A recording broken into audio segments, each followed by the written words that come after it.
Halo, apa kabar semuanya? Semoga sehat-sehat saja ya.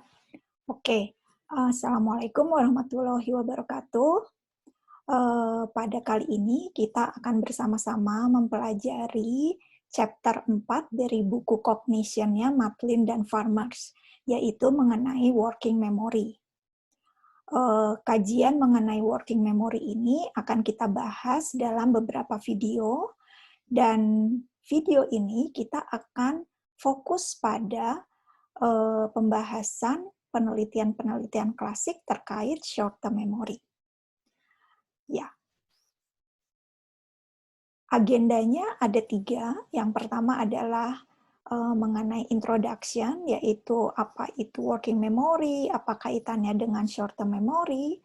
Kemudian yang kedua adalah terkait dengan capacity limit dari short-term memory. Di situ kita akan membahas penelitian-penelitian yang dilakukan oleh the Brown-Peterson and Peterson Technique, kemudian serial position effect, dan yang terakhir adalah terkait dengan semantic similarity of the items in short-term memory.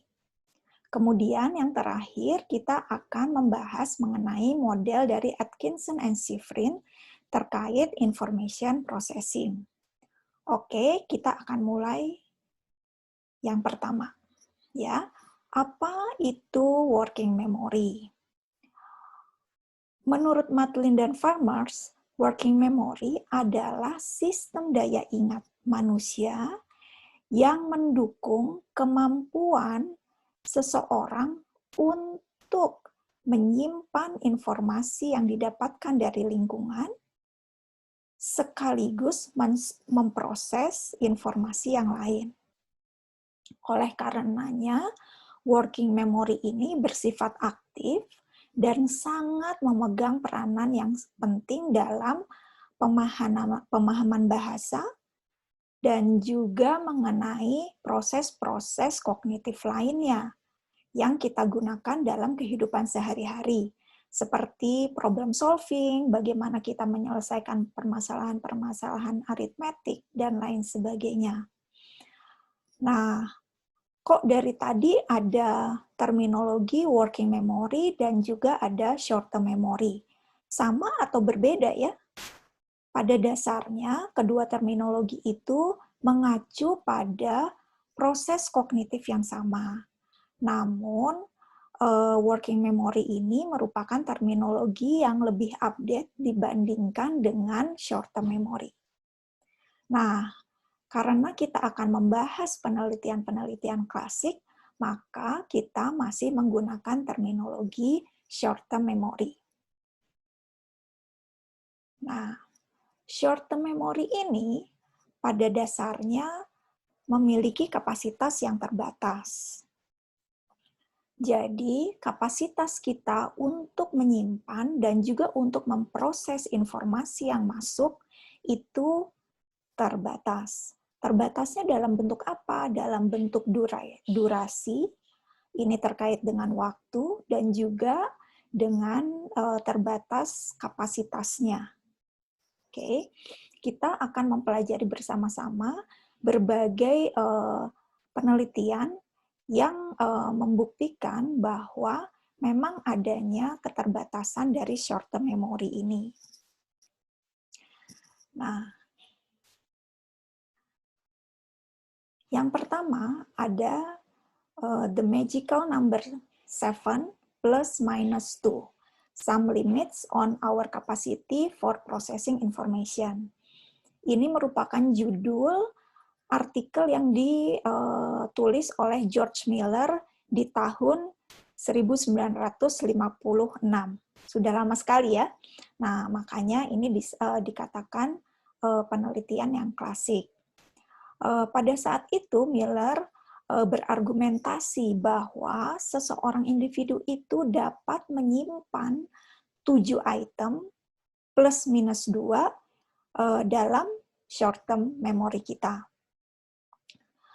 Di sini Miller tidak menggunakan kata-katanya itu adalah item, atau dia menyebutkannya dengan chunk. Apakah chunk itu? chunk itu adalah unit dalam memori kita yang saling berhubungan, gitu ya.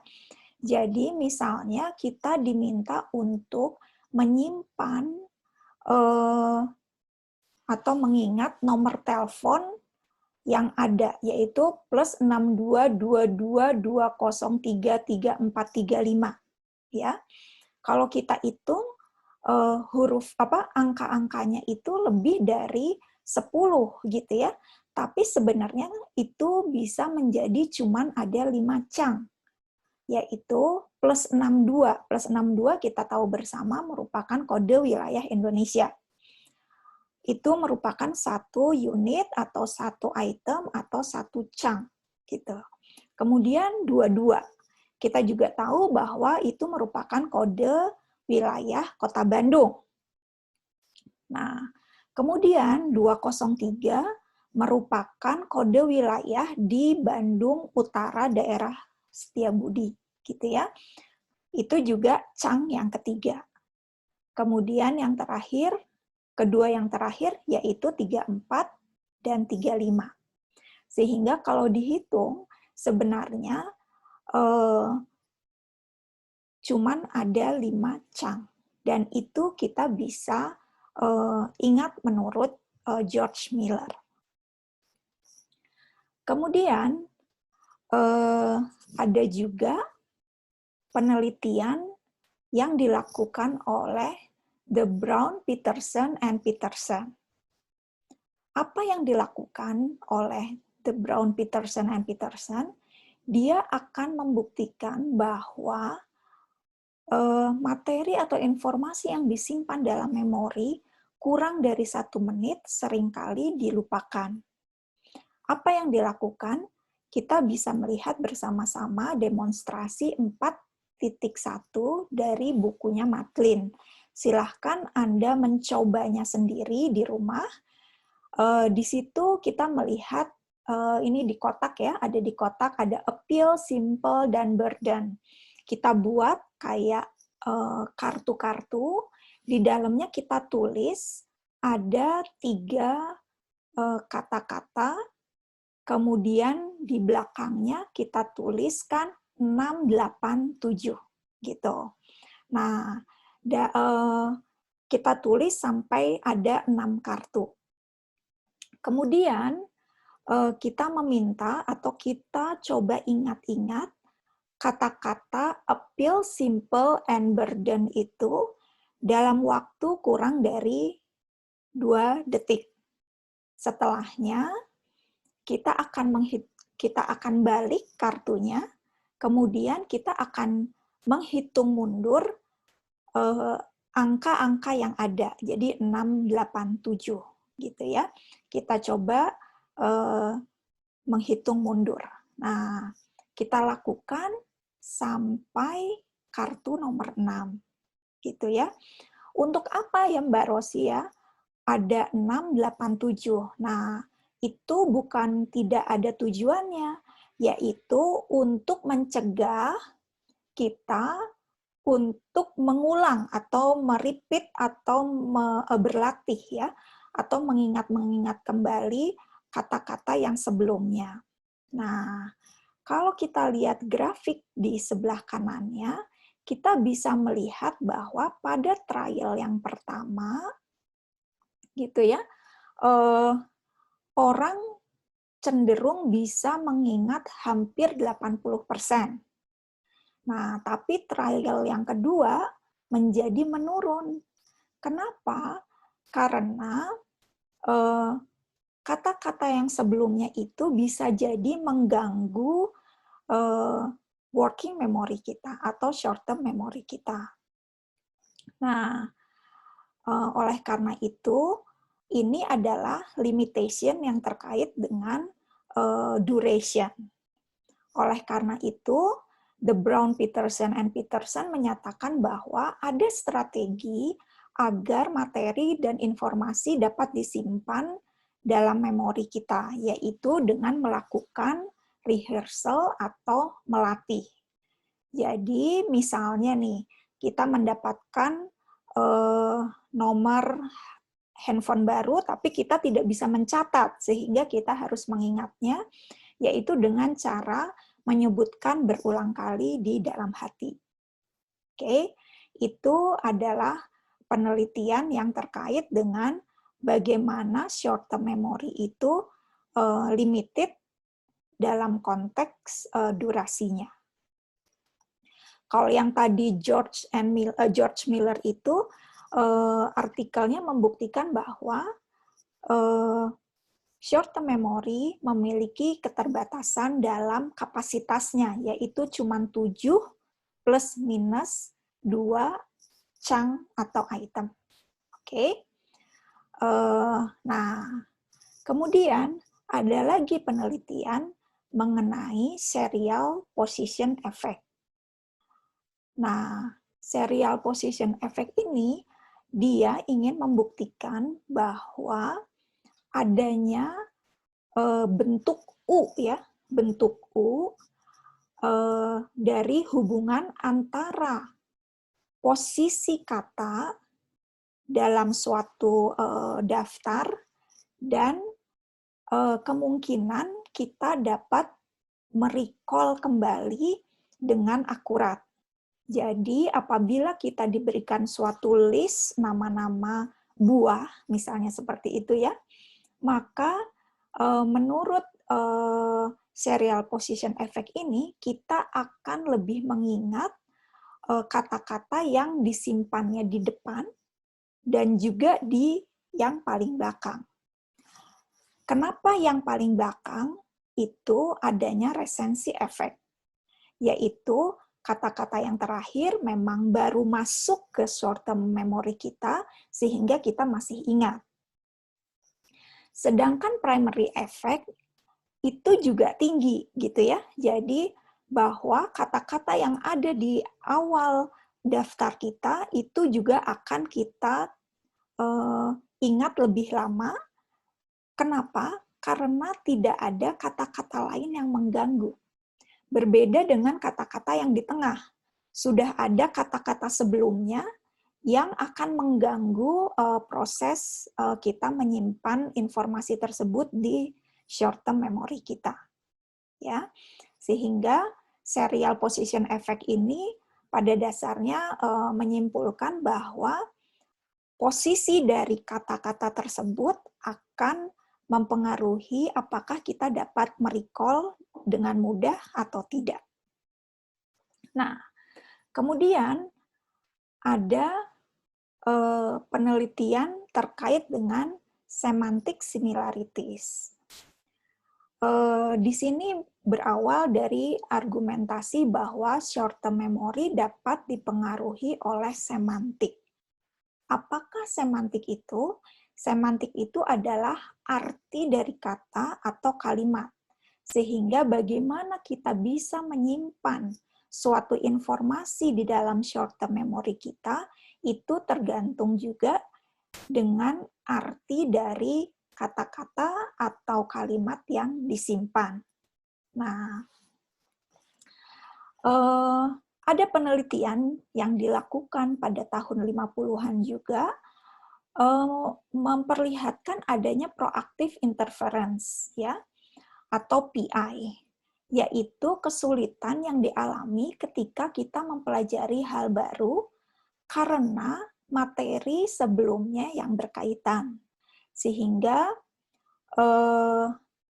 ada penelitian lain menyatakan bahwa kita bisa rilis dari proactive interference itu apabila ada perubahan, ya misalnya ada perubahan dari kata-kata, kita tadinya disuruh mengingat kata-kata, kemudian tiba-tiba kita disuruh mengingat huruf, maka dengan berbeda kategori itu kita akan terbebas dari adanya proactive interference yang akan mengganggu kemampuan kita dalam menyimpan informasi. Ada sebentar ya. Ada penelitian yang menggunakan 5 kategori, yaitu jenis-jenis pekerjaan, kemudian buah, nama-nama buah, nama-nama sayuran, nama-nama bunga, dan yang terakhir adalah nama-nama daging, gitu ya.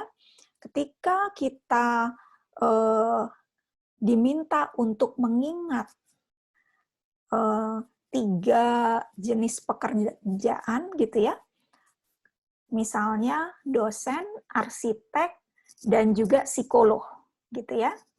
Kemudian kita diminta untuk menghitung backward lagi ya, angka-angka. Kemudian kita diberikan kartu lain berisi nama-nama pekerjaan yang lain. Misalnya akuntan, kemudian konsultan, dan juga peneliti, gitu.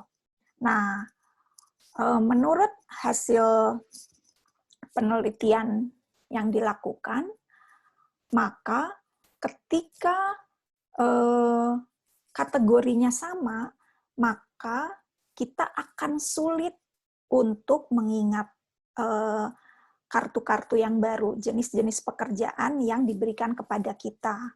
Tapi